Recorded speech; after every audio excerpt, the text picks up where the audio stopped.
سەرەتا بەناوی خوای بەخشەدەی میهرەبان زۆر بە خێراتنی جەنابتانەکەین یاخوا بەخێر بێن. بەڕاستی نیعمەتێکی گەورەیە کە ئەمڕۆ ماڵێکی تری خوای گەورە بەروەڕووی موسڵمانان نەکرێتەوە کە ئەو ماڵە لەسەر دەستی خێرخوازان دروست کراوە و ئەم منتیقەی کە ئێستا تقریبا 30 ساڵە بێنازە دوورە لە ماڵی خوا بۆیە لێرە دەستخۆشی لە گشت لایەنێکە کەموە داوای دوعای خێریان بۆەکەین خوای گەورە پاداشتی هەموو لایەک بداتەوە کە بە بەشێکی کەمیش لە ماڵیان یارمەتیان دابین خوای گەورە پاداشتی گشتایەک بداتەوە ئینشاءڵڵا. وەڵاهی ئەگەر تەماشای فەرمودەکانی پێغەمبەری خوا بکەین صلی الله علیه و سلم فەرمودەکانمان هاندەرمانن بۆیە بە هەر کەسێکەوە توانای ڕوبعێک دیناریشی هەبێ دەستی هەبێ لە دروستکردنی ماڵی خوای گەورە چونکە پێغەمبەرمانە فەرمی صلی الله علیه و سلم هەر کەسێک مزگەوتێک ماڵێکی خوای گەورە بنیاد بنێ خوای گەورە قەسرێک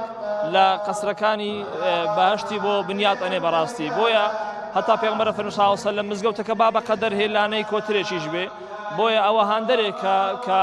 پێغەمبەر صلی الله علیه و سلم بەو فەرمودەی هەرمان ئەدا کە ئێمە دەستی خێر لە ماڵەکانی خوای گەورە نەژێڕینەوە و دەستمان فراوان بێ بۆ ئەوەی تعمیر و بنیاتی مزگەوتەکان و ماڵەکانی خوای گەورە بکەینەوە ئینشاءڵڵا. بەنای خوای گەورە و میهرەبان دروستکردنی مزگەوتی حادسەیت لەمەوە هات کە گوندی ناوکۆک لەگە بناری زۆسێک شوێنەکەی فراوان بوو مزگەوتمان لێ دوور بوو بۆ ئێمە وەکو دانیشتوانی گوندی ناوکۆک بڕیارماندا کە مزگەوتێک لەو شوێنە دروست بکەین کە زەویەکەی لەلایەن باپیرە گەورەمان وەقف کرابوو پێشتر کە مەبلەغەکەی 5,000 مەتر دووجا زەوی بوو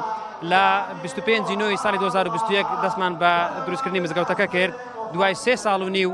بە هاوکاری خێرخوازان کە لە هەموو شارەکان لە دەرەوە لە دهۆک لە هەولێر خەڵکی خێرخوازتێدا بەشدار بووە ئەوەی کە مزگەوتی حادسەیت زیاد دەکاتەوە لە مزگەوتەکانی تر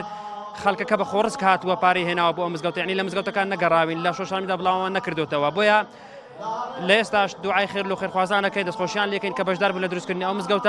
مزگەوتەکە بە مەبلەغی نزیکەی 70 دەفتەر دۆلار توانیمان دوای 3 ساڵ و نی تەواوی بکەین ئێستاش ئەمڕۆ مەراسمی کردنەوەی ئەنجامە دەین و بەڕووی نوێژخەنان و خەڵکی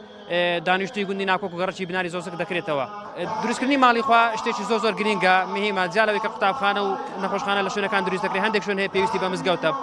ماڵی خوا دروستکردنی مزگەوت دڵخۆشی کردین لەوەی کە من وەکو خۆم لەگەڵ مام حاجی سلێمان لەگە کاک تاڵیبی ئامۆزام بڕیارماندا سەرپەرشتی ئەو مزگەوتە بکەین کە مزگەوتێک دروست بکەین بە هەوڵی هیمەتی خێرخوازان تواندرا و ئێستاش خەڵکی گوند و ئێمە دڵخۆشین بەوەی کە ئەمڕۆ مەراسیمی کردنەوەی مزگەوتەکەمان لێرە ئەنجام دەین.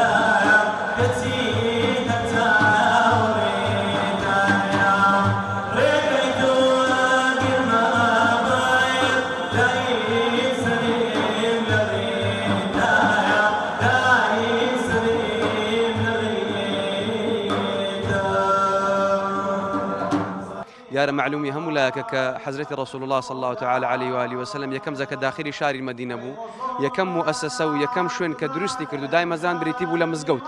أيش أوي كم مزقوت شوين كوبنوي مسلمانانا بتايبت للايني كوملاياتي كاريجري شجزار زوري هي مثلا بنمونا لنوجي جماعة كان كاتك مسلمانان كودا بنوا أو كوبنوي بيت السبب أوي كوا خوش يستوي محبت زياتر بالني مسلمان بهمان شو للرجاني هيني دا كيك لواز بكان أوي مسلمان للرجاني هيني سرداني مزقوت كان بكن كطبعا أوش كاريجري شجزار زوري دبليك ريزي مسلمانان لبيدا وكرني خوش يستي لنيواني عنده راستەکەی لە هەموو شوێنە گرنگە مزگەوتی لێبێ لە ئەوی عیبادەتی خوای پەروەردگاری تێدا ئەنجام بدرێت لەو بارەیەوەشەوە میلەتی کوردی مسلمان وەکو هەر میلەتێکی دیکە و بەتایبەت پێشەنجی میلەتانی مسلمان بووە ئەبینین لە گوندێک ئەگەر 4 ماڵ بوو بێ خەمی یەکەمینیان بریتی بۆ لەوەی مزگەوتێکی دروست بکەن و تێدا عیبادەتی خوای پەروەردگار بکەن کە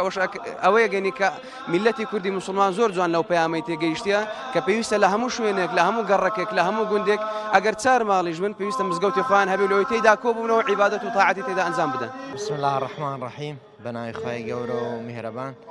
ئەمڕۆ زۆر خۆشحاڵین بەکردنەوەی مزگەوتی حاج سەید چونکە بەڕاستی حاج سەید لە ناو ئێمە ناوێکی زۆر گەورەیە و عایلێکی زۆر گەورەیە زۆر لە مێژ بوو هەوڵماندا کە مزگەفتێک بە ناوی حاج سەید لە گوندی گوان دروست بکەین. ئەوڕۆژ الحەمدولله زۆر سوپاس بۆ خوای گەورە کە توانیمان ئەو ئامانجە و ئەو هەدەفەی هەمان بوو جێبەجێ بکەین. زۆریش دڵخۆشین کە ئەمڕۆ ئەو مزگەفتە دەکەینەوە ئینشاڵڵا توانیمان خێرێک بکەین بۆ داهاتوو بۆ گۆڕی حاج سەید.